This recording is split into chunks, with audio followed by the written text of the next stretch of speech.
Hi all, welcome to football arena. ഇന്ന് south American കപ്പിൽ നടന്ന മത്സരത്തിൽ സാന്റോസിന് സമനില വഴങ്ങേണ്ടി വന്നിരുന്നു. പരാഗ്യൻ ക്ലബ്ബായ റിക്കോലെറ്റ 1-1 സാന്റോസിനെ സമനിലയിൽ തളച്ചിട്ടുള്ളത്.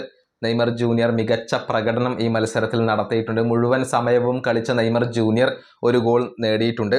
ഏതായാലും ആദ്യം നെയ്മറുടെ പ്രകടനത്തിന്റെ കണക്കുകൾ നമുക്കൊന്ന് പരിശോധിക്കാം. സോഫാ സ്കോറിന്റെ പ്ലെയർ ഓഫ് ദി മാച്ച് ആയിക്കൊണ്ട് തിരഞ്ഞെടുക്കപ്പെട്ടത് നെയ്മർ ജൂനിയർ ആണ്. ഒരു ഗോൾ അദ്ദേഹം നേടി, 2 ബിഗ് ചാൻസുകൾ അദ്ദേഹം ക്രിയേറ്റ് ചെയ്തു, 6 കീ പാസുകൾ അഥവാ ഈ മത്സരത്തിൽ ഏറ്റവും കൂടുതൽ കീ പാസുകൾ നൽകിയ താരം നെയ്മറാണ്. 108 തവണയാണ് ബോൾ ടച്ചുകൾ അദ്ദേഹം നടത്തിയത്. 10 ഡ്രിബിളുകളിൽ 5 ഡ്രിബിളുകൾ അദ്ദേഹം കംപ്ലീറ്റ് ചെയ്തു. 19 ഗ്രൗണ്ട് ഡുവലുകളിൽ 10 ഗ്രൗണ്ട് ഡുവലുകൾ കംപ്ലീറ്റ് ചെയ്യാൻ നെയ്മർക്ക് കഴിഞ്ഞു. സോഫാ സ്കോറിന്റെ റേറ്റിംഗ് വരുന്നത് 8.6 ആണ്. അങ്ങനെ ഈ മത്സരത്തിൽ ഏറ്റവും മികച്ച രൂപത്തിൽ കളിച്ച താരം അത് നെയ്മർ ജൂനിയർ ആണ്. മത്സരത്തിന്റെ തുടക്കത്തിൽ തന്നെ ഗോൾ നേടാൻ നെയ്മർക്ക് കഴിഞ്ഞു. പക്ഷേ സാന്റോസിന് വിജയം നേടാൻ കഴിഞ്ഞില്ല. നെയ്മർ മികച്ച പ്രകടനം കാഴ്ചവെച്ചിട്ടുണ്ട്, ഒരുപാട് അവസരങ്ങൾ ക്രിയേറ്റ് ചെയ്തിട്ടുണ്ട്. എന്നാൽ അതൊന്നും മുതലെടുക്കാൻ സാന്റോസിന്റെ താരങ്ങൾക്ക് സാധിക്കാതെ പോവുകയായിരുന്നു എന്നുള്ളത് എടുത്തു പറയേണ്ട കാര്യമാണ്.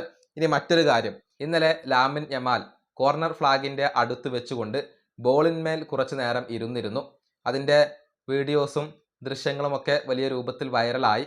ആ സമയത്ത് അദ്ദേഹത്തിന് വിമർശനങ്ങൾ ഏൽക്കേണ്ടി വരികയും ചെയ്തു. അതായത് ബോളിന്മേൽ അങ്ങനെ ഇരുന്ന ആ ഒരു പ്രവൃത്തി അത് വലിയ രൂപത്തിൽ വിമർശനങ്ങൾക്ക് കാരണമായി. അതിന് പിന്തുണ പ്രഖ്യാപിച്ചുകൊണ്ട് രംഗത്ത് വന്നിരിക്കുകയാണ് നെയ്മർ ജൂനിയർ. യമാൽ ചെയ്ത അതേ പ്രവൃത്തി നെയ്മറും ഇപ്പോൾ ആവർത്തിച്ചിട്ടുണ്ട്. അതായത് ഇന്നത്തെ മത്സരത്തിനിടെ കോർണർ ഫ്ലാഗിന്റെ അടുത്ത് ബോളിന്മേൽ നെയ്മർ ജൂനിയറും ഇരിക്കുകയായിരുന്നു. യമാൽ ചെയ്തത് അതേപോലെ നെയ്മർ ചെയ്ത് കാണിച്ചു. അതിനർത്ഥം അദ്ദേഹം ആ ഒരു ഐക്യദാർഢ്യം പ്രഖ്യാപിക്കുകയാണ്, യമാലിനോട് ഐക്യദാർഢ്യം പ്രഖ്യാപിക്കുകയാണ് ചെയ്തിട്ടുള്ളത്.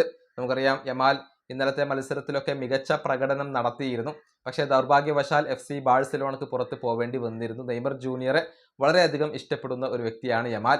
ആ യമാലിനോടുള്ള തൻ്റെ സപ്പോർട്ട് അറിയിക്കുകയാണ് നെയ്മർ ജൂനിയർ ഈ ഒരു പ്രവൃത്തിയിലൂടെ ചെയ്തിട്ടുള്ളത്. ഈ വീഡിയോ അവസാനിപ്പിക്കുന്നു. അടുത്തൊരു വീഡിയോ കാണാം.